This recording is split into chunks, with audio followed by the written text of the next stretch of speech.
Morning high tide. We've had good conditions end to end, and NC-12 is open all the way through. There's been some minor ocean trickle around Buxton and some minor ocean trickle on the north end of Ocracoke Island. But so far, the road is completely passable, so those still needing to evacuate can do it today, and I suggest that they do. A tropical storm watch, a coastal flood watch, and a high surf advisory have been issued for our area by the National Weather Service. Currently, the temperature is 70 degrees with showers in the area.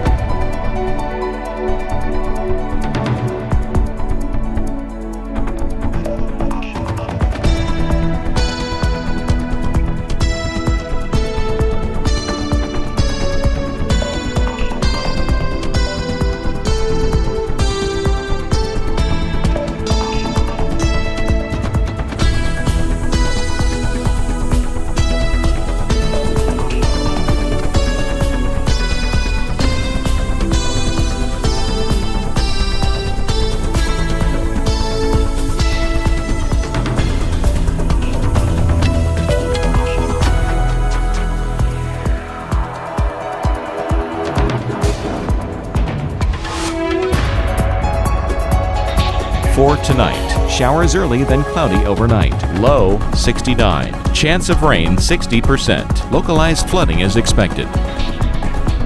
On Wednesday, cloudy skies early will become partly cloudy later in the day. High 80. Winds southeast at 5 to 10 miles per hour.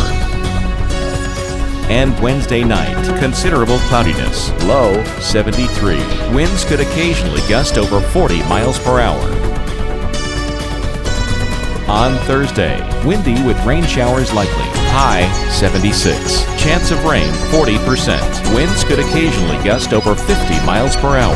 Here's our 7-day outlook.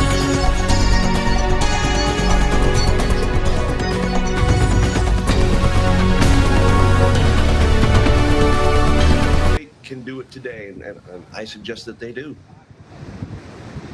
Yeah, the evacuation order for visitors yesterday, residents is today. So now is the time. Will you preemptively close North Carolina 12 if needed, just sort of in advance of if needed? Not